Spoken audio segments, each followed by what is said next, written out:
Salut frères et sœurs, restez bénis. Donc, pour moi, il est normal qu'un enfant de Dieu, dans son parcours, peut avoir des moments de doute.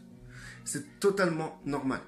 Et ça ne veut pas dire que nous sommes faibles dans notre foi ou que nous sommes pas dignes du Seigneur, que nous doutons de sa parole, mais on peut douter parfois de n'importe quelle manière. Ça peut être douter parfois de la parole de Dieu, douter parfois ça va même jusqu'à l'existence de Dieu, douter que notre voie, notre cheminement n'est pas dans la vérité, etc. Donc, il est normal pour un chrétien ou un enfant de Dieu d'avoir un moment quelques doutes. Beaucoup de gens vont pas aimer ce que je vais dire. Ce que je dis là en ce moment. Je comprends. Vous êtes tellement dynamique dans votre foi que je peux comprendre que vous ne comprenez pas.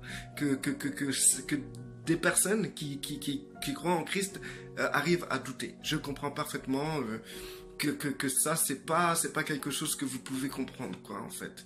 Parce que vous avez la foi pour 30 personnes, même pour eux, et donc c'est pas normal que ces gens puissent douter, quoi. Bah, écoutez, moi, je peux vous dire que ça arrive de douter. Ça arrive. D'ailleurs, le contraire de foi, c'est quoi? La foi, c'est le doute. Donc, si il est écrit que dans la Bible, il faut avoir la foi, c'est qu'il est possible de douter. Tout simplement. Il est possible de douter. J'ai remarqué que peu de personnes doutent que Christ est mort à la croix, il a été ressuscité. Même des gens qui ne croient pas en Dieu croient en ça. Historiquement, Christ a existé, c'est vrai, il a été crucifié à la croix, etc. Donc, il est évident que ça, les personnes ne doutent pas de ça. Et encore, il y a des personnes qui ne croient pas à ça. Mais celui qui a décidé de croire à ce fait-là arrive à croire. Mais d'où vient ce doute d'une personne qui croit vraiment en Christ et qui a le Saint-Esprit? C'est simplement une attaque du diable. C'est l'ennemi. Comment il va faire pour vous séduire, vous manipuler, etc. Il va pas passer par 1000 chemins. Il va rentrer dans un seul chemin. Il va vous faire douter. Et c'est ça son âme ultime, le doute. Parce qu'à partir du moment qu'un chrétien doute, ben, sa foi, elle est vacillante. Et si sa foi, elle est vacillante, il peut passer du chemin étroit au chemin vaste, ou carrément aller dans aucun des deux chemins, quoi. Et le seul moyen de bien stabiliser un chrétien dans la perdition, ou l'éloigner de Dieu, c'est armer un doute en lui. Et donc, il y a des chrétiens qui sont forts, qui ont une foi très très très forte, et que le diable a du mal à travailler leurs doutes. Parce que leur foi est tellement puissante, élevée. Mais au fond, ces chrétiens qui ont cette foi élevée sont sûrement aussi passés par des phases de doute pour avoir une foi aussi forte. Parce que le fait qu'aujourd'hui ils sont forts dans la foi, ben, c'est parce qu'ils se sont construits. Et ils se sont construits en combattant toutes sortes de doutes qui auraient pu s'interposer entre eux et Dieu. Et du fait qu'ils ont réussi à combattre toutes sortes de doutes, fait qu'aujourd'hui, leur foi a une base solide, a une base forte. Parce que tous ces doutes qu'ils ont réussi à affronter, ben, pour eux, c'est plus une affaire importante. C'est chose réglée. C'est chose réglée. Mais que des chrétiens faibles, des enfants de Dieu qui viennent à peine à Christ, ou des enfants de Dieu qui sont à Christ mais qui ont été séduits par des gourous, qui ont été séduits par des faux pasteurs, qui ont été séduits par des faux prophètes, qui ont été séduits par des faux chrétiens, etc. Ces personnes-là vont passer par des phases douloureuses de doute. Et souvent, ils devront combattre, ils devront surmonter ces doutes-là pour pouvoir avoir une foi accomplie. Tu ne peux que avoir une foi accomplie après avoir douté.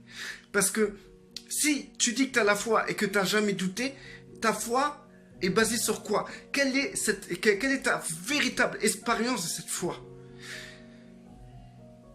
Il faut que les gens comprennent que aujourd'hui tout va bien, mais peut-être dans quelques jours, toute leur situation, leur vie va se retourner.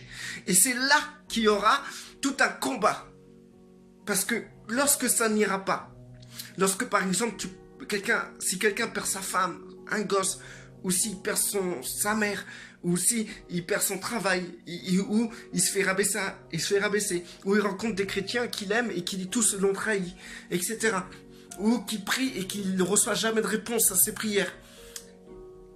Cette personne-là vivra des moments difficiles entre lui et Dieu, sa situation et Dieu.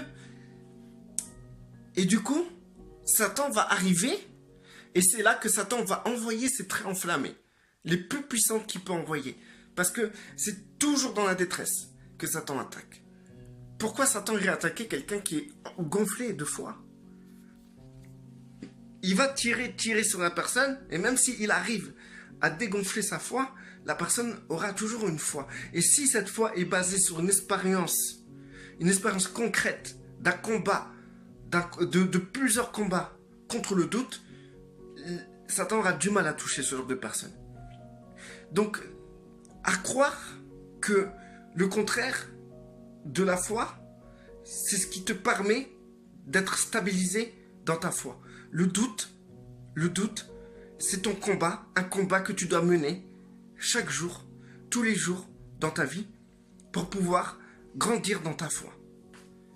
Je ne sais pas si vous arrivez à me suivre, mais si vous arrivez, vous allez comprendre pourquoi vous êtes parfois dans des états dans lesquels vous avez peut-être, vous n'osez pas le dire. Vous n'osez pas le dire parce que c'est une honte pour un chrétien de dire que tu doutes. Tu doutes d'une parole de Dieu. Tu doutes que Dieu soit vraiment là pour toi.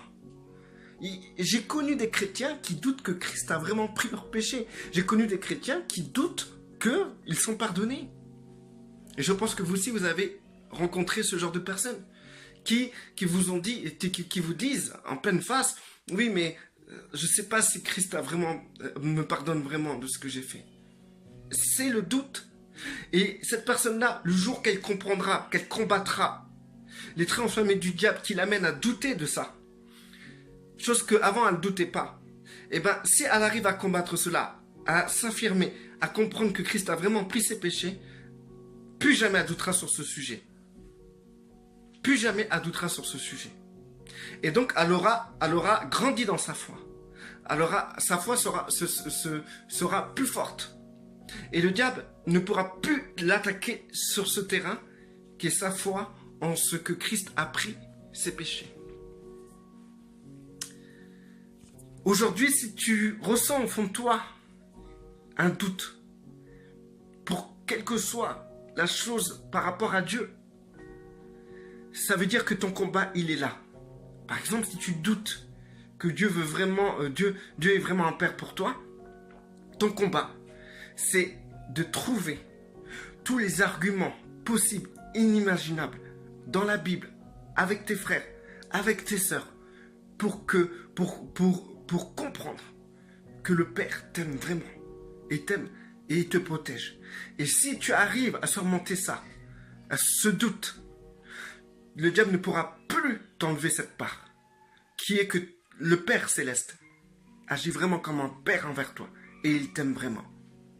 Si tu doutes, par exemple, de tes frères et de tes sœurs, du corps du Christ, que Christ peut agir dans un frère, le changer, ou te changer toi. Premièrement, avant de vouloir que les frères changent, il faut que tu veuilles que Dieu te change d'abord. D'abord, c'est important. C'est la poudre qui est dans ton œil face à la paille qui est dans l'œil de ton frère.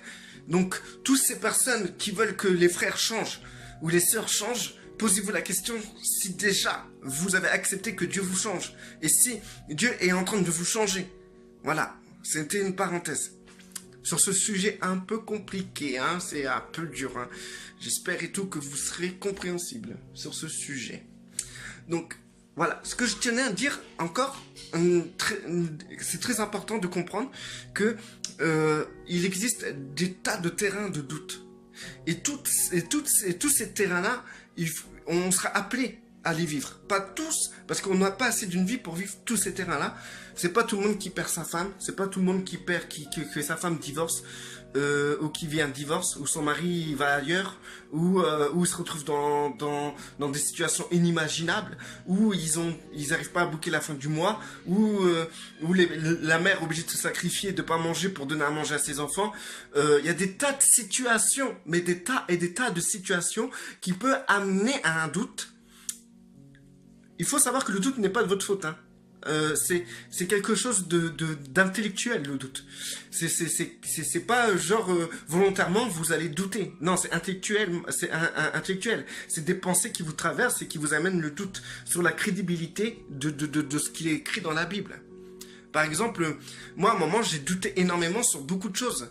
Moi, il m'arrivait souvent de douter. Et c'est pour ça que ma foi, elle est ferme aujourd'hui, parce que toutes les choses sur lesquelles j'ai douté, aujourd'hui, je suis infirmé, puisque toutes ces choses ont été vaincues, battues par la foi. Et j'ai compris que j'ai réglé tous ces problèmes de doute. Et aujourd'hui, j'ai un fondement dans ma foi, un fondement très solide. Mais il y a des tas de choses qui m'ont fait douter. J'ai déjà prié pour un frère toute une nuit, les mains sur son ventre, parce qu'il avait un cancer, son ventre était gonflé, pire qu'une femme enceinte. J'avais mes mains sur lui, je priais, je suppliais Dieu toute la nuit. Et pourtant, quand je priais pour des gens, des autres personnes, ils guérissaient. Mais ce frère, il guérissait pas. Il est mort sous mes yeux, dans mes bras. Et quand je dis dans mes bras, c'est que j'avais mes mains sur lui, quoi. Et j'ai prié jusqu'à son dernier souffle. Et du coup, ça m'a créé des doutes sur la crédibilité de ce qui concerne la guérison et surtout ce qui concerne de la protection de Dieu pour ses enfants. Et je me suis dit, c'est pas possible. Pourquoi Dieu a laissé ce frère en sachant que j'ai prié, que des tas de gens ont prié. Ce frère me suppliait en face. Il me regardait, il me disait, s'il te plaît, Olivier, aide-moi. Quand tu vis quelque chose comme ça, après, tu ressors pas rempli de foi. Je pense pas. À part c'est un sadomaso que tu as besoin de vivre des trucs comme ça pour être rempli de foi. Moi, ce genre de situation-là, ça me retourne, hein. Ça me retourne. Je ne supporte pas ce genre de situation-là. J'ai encore vécu d'autres choses. Une sœur que j'aime vraiment, pareil. Et elle a vécu déjà de la misère. Son mari est parti et l'a quitté pour une musulmane. C'était des chrétiens. Et la sœur a bénissé tout le monde, elle aimait son prochain, elle prenait soin des gens, etc. Et donc de ce fait-là, ils arrivent, excusez-moi pour mes enfants, hein. Du coup, elle a attrapé un cancer et elle est morte quelques mois après, en sachant qu'on a prié et on a tout fait le nécessaire, comme c'est écrit dans la Bible. On a eu la foi, on a gardé notre foi, etc. Et elle est morte. Et du coup, moi, ça m'a brisé. J'ai douté. Et moi, je suis pas du genre, je suis pas le genre de chrétien à trouver des excuses bidons du genre c'est la volonté de Dieu, Dieu il fait ce qu'il veut, voilà, etc. Donc si c'est écrit que Dieu fait ce qu'il veut et que en réalité c'est marqué que Christ nous dit qu'il en soit fait son autre foi, il y a une contradiction. C'est-à-dire que soit c'est fait selon notre foi, ou soit c'est fait selon la volonté de Dieu. Dans ces cas-là, notre foi est morte. Notre foi est inutile dans nos prières. Si Dieu a décidé que la personne mourrait, donc que ça sert à rien, avec ma foi, que je prie pour cette personne. Pareil, pour toutes sortes de situations. Si c'est la volonté de Dieu qu'il m'arrive un accident, que je vis des trucs terribles, dans ces cas-là, pourquoi je prierai Dieu pour qu'il me protège? Avec ma foi. Donc c'est pour vous dire que il y a des situations qui m'ont mis le doute. Et certaines personnes, aujourd'hui, vivent des choses difficiles et ils rentrent dans une forme de doute. Ce que je tiens à dire, c'est que ces doutes-là ne doivent pas amener des excuses bidons ou des comportements bidons. Vous ne devez pas rentrer dans ce cercle vicieux. Le diable veut vous tenir en tenaille. Il veut vous écraser. Et donc, du coup, si à cause de ces doutes-là, vous combattez mal en trouvant des excuses bidons, ben vous allez être écrasé. Et c'est là que le diable sera vainqueur dans votre vie. C'est comme ça que le diable remporte la victoire. Jamais vous arriverez à un niveau où vous aurez trop de doutes, vous ne croirez plus en Christ. Il y aura toujours le fait que vous croirez en Christ. Mais que vous avez peu de foi pour prier pour les malades, parce que vous doutez que Dieu veuille les guérir, puisque pour vous, c'est Dieu qui décide. Dieu décide, donc pourquoi tu vas prier avec ta foi? Si Dieu veut pas qu'elle meure, ben ça sert à rien que tu pries. Ça sert à rien que tu pries. Il y a des gens, il y a des gens qui n'arrivent même plus à prier pour les autres. Parce que ils sont dans cette mentalité-là, ils ont baissé les bras en disant ouais, non, mais de toute façon, si la personne doit guérir, c'est ça la volonté de Dieu, elle guérira. Hein, voilà, hop, on s'enlève les mains. Plus personne n'y prie, tout est beau, tout est mignon. Dieu, tu décides, hein, nous, on s'enlève les mains. C'est ça que le diable veut. Donc, il faut combattre. Tous les doutes qu'on a, il faut les combattre. À la lumière de la parole de Dieu, à la lumière des exhortations de nos frères et de nos sœurs, à la lumière de ce que vous avez reçu à l'origine. Vous avez, quand vous avez... Moi, je sais que quand j'ai prié pour des gens, ils ont guéri. J'ai prié pour des gens, ils n'ont pas guéri, ils sont morts. Dans ces cas-là, qu'est-ce que je fais? Dans le doute, vaut mieux pas que je prie. Vaut mieux que je laisse la volonté de Dieu décider. Ça sert à rien que je me fasse du mal. Ou je dois dire non, la parole de Dieu dit ça, qu'il en soit fait selon ma foi, donc je vais prier pour toi. Et ça marchera. Comment dois-je réagir? Notre foi a une influence sur Dieu. Christ n'a jamais été aussi content de voir des gens qui ont la foi. Et il a fait des choses qui étaient même pas dans le plan de Dieu pour des gens qui ont eu la foi. Parce qu'il a dit qu'il était venu pour la maison d'Israël, il a guéri des gens qui n'avaient rien à voir avec la maison d'Israël, à cause de leur foi. Donc c'est pour cela que je tiens à vous dire que si vous ne traitez pas vos doutes, eh ben, vous allez vous trouver des excuses bidons qui vont vous enfoncer dans une forme de fainéantise, de faux raisonnements, de fausses pensées. Voilà. Donc, n'oubliez pas, le contraire du doute, c'est la foi. Si vous doutez que Dieu guérit, ayez la foi que Dieu guérit. Et vous choisissez, soit douter que Dieu guérit, ou soit avoir la foi que Dieu guérit. Vous choisissez entre les deux. Et moi, j'opterai pour la foi que Dieu guérit. Et donc, même si je prie pour des gens, et des gens, finalement, ils sont morts, et ben, je continuerai à prier avec toute la foi que j'ai en moi pour que les gens qui sont malades puissent guérir. Que Dieu vous bénisse, restez bénis, soyez forts. Et si vous doutez, c'est normal, mais il faut simplement vous lever et combattre ce genre de doute. Ok? Restez bénis.